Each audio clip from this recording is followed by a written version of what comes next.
But what if Canelo shoves you again this press conference? I'm gonna cry like a baby. All right, thank you. Andre Ward, one of boxing's most respected voices, isn't holding back when it comes to Canelo Alvarez versus Terence Crawford. The undefeated legend steps in with a sharp, detailed breakdown that has fans buzzing. Few minds in the sport carry Ward's authority, and every word he speaks lands like a punch in the boxing conversation. This isn't just another take. It's a calculated analysis of two pound-for-pound kings colliding. It's official. I'm going to be the third man ringside calling the Canelo Alvarez-Terence Crawford fight September 13th at Allegiant Stadium. I'm excited to be a part of this event. I'm excited to be ringside calling this great card and this great matchup. Historic event for many, many reasons for both fighters. Super middleweight supremacy on the line, legacies on the line, your namesake and reputation is on the line. And I just take my hat off to both of these fighters for putting everything on the line late in their careers the way that they are. This is rare, and it's becoming more and more rare in boxing. Guys don't want this kind of smoke. They really don't want to face another counterpart that can ruin everything that they've built.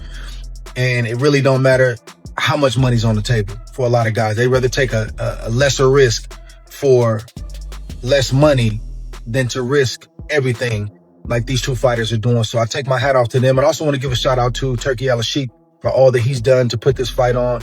Dana White for all that he's done to put this fight on. And one more person that stays out the way and you don't really hear a lot about, but that has done a lot to make this fight happen as well. And that's my brother, Nick Khan. He just gets stuff done, man. And I want to thank him and shout him out as well for getting this done. So I see y'all in Vegas, man. Part of me wants to be home watching this fight in street clothes, but I got to take the street clothes off. I got work to do. I got to put that suit on, get ringside with John and Max, and call this fight like I know we can. Huge event, huge implications, historic night, and I'm happy to be a part. I hope to see you in Vegas at Allegiant. Andre Ward, a man who retired, unbeaten, sees this matchup from a different angle. He isn't only focused on size or strength, studies a fighter's core qualities.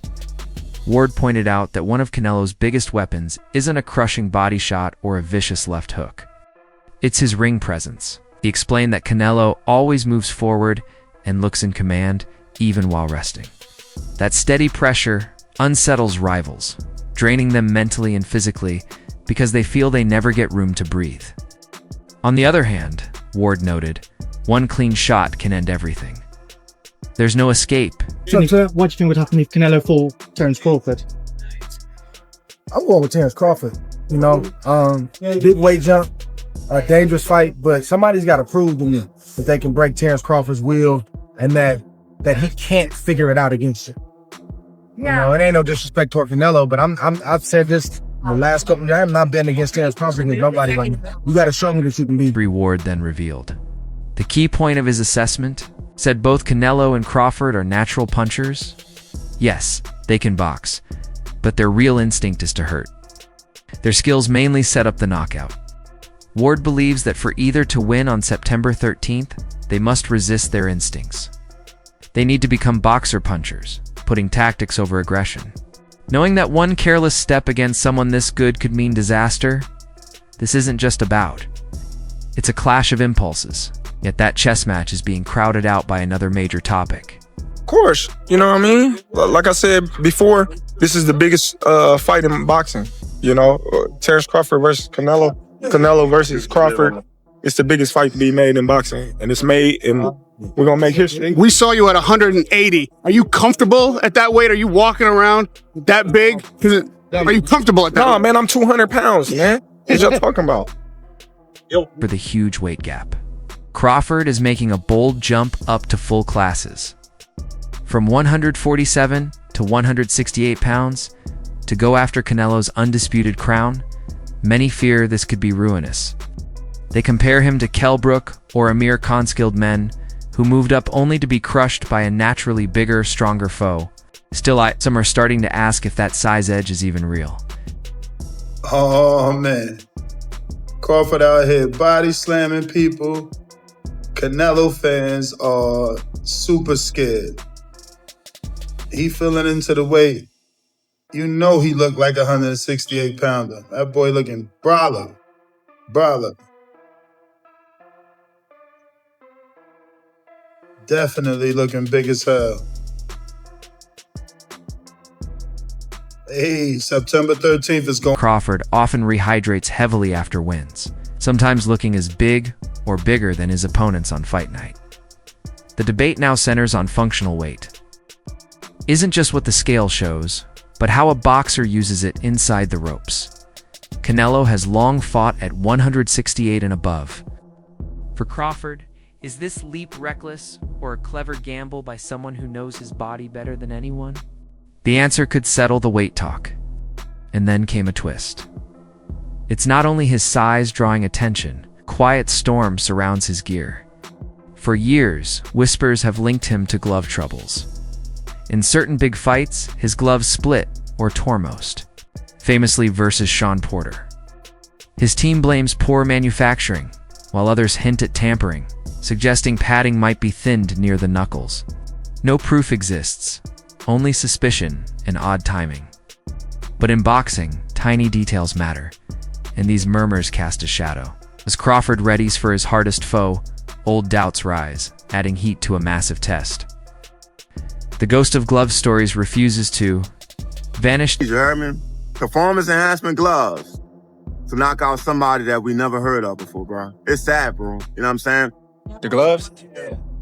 No, not really. My coach had addressed some things that he didn't like about Israel's gloves that he didn't like about it. He brought it to the team attention, and of course, you know, we're gonna back our coach, and they stood on their ground and said, hey, either you can wear the same gloves or, you know what I mean, or not. So we chose to use the same. While Crawford faces those old claims, a new drama brews in Canelo's gym. It involves a startling act. Canelo has been sparring with Jaron Boots Ennis, one of the scariest welterweights alive, and a likely future Crawford rival. In boxing's tight circles, this shocked many. Fighters from the same area or with friendly ties usually avoid helping a foe prepare for a friend. For Boots to train Canelo, for Crawford, a fellow elite American, is seen by some as breaking an unwritten rule. Fans and experts accuse Boots of selling out for cash, while others see a hungry young star chasing top-tier work. Either way, it shapes an interesting layer. Canelo gets a first-hand view of a fast, sharp welterweight, the style he's about to meet. This supposed betrayal might be Canelo's secret tool against Crawford's gifts. With controversy swirling, no wonder opinions split. Icons of the sport can't decide who holds the edge. Iron Mike Tyson, a man who knows pure force, thinks the gap in mass and strength will crush Crawford. He expects Canelo's size to rule. What do you think about Terence Crawford calling out Canelo? You know, I don't like that fight. Why not? I don't like that fight. It's just too much weight, you know. And he had a close fight with the last guy he fought, Terence, because this guy was big and he was awkward. He was really awkward. He shouldn't have fought that guy. He should have fought a guy that would just come straight at him. The guy was too awkward. He's herky-jerky, yeah. On the flip side, Stephen A. Smith boldly predicts Crawford will dominate and win a clear verdict. After 12 rounds, even more telling is Amir Khan's view, as he's faced both men. Khan, who has felt Canelo's power in Crawford's craft, backs Bud as well. He believes Crawford's brains and technique stand above. When veterans who've lived it disagree, it proves this is more than a bout. It's a pure 50-50 fight, with reputations on the line. And, as if it lacked drama, a new angle could change things. Is Canelo's focus intact? Ahead of the year's biggest event, he's had to address talk of a possible showdown with Jake Paul. I was tired. What do you like about the Spence Crawford matchup? What do you like about the Spence Crawford matchup? It's a really good fight. Two great fighters. I think it's gonna be a really good fight. I think, no disrespect, but I pick Crawford. Though he mostly shrugs off that chatter, its very presence makes some question if he's fully locked in on the danger before him. Overlooking an opponent is deadly in boxing, and Terence Crawford is the last man to take lightly. A distracted fighter is an open target, and Crawford has built a career on exploiting tiny slips. Canelo's glance toward a rich, low-risk payday. Might hand Crawford the break he needs for an epic upset, so what seems like a side issue could become a big mistake. As the bell nears, the story grows richer. We have Ward's blueprint for an upset, an intense weight debate, and disputes shadowing both camps. Legends split, friendships tested, and allure distracting the favorite. September 13 isn't just about size or might. It's about who stays calm, executes under fire, and reigns in instincts at the moment of truth. The winner won't just claim undisputed gold, but will reshape a legacy forever. That's all for today's video. If you enjoyed, don't forget to like, subscribe, and tap the bell so you never miss what's next. And be sure to share your opinions in the comments.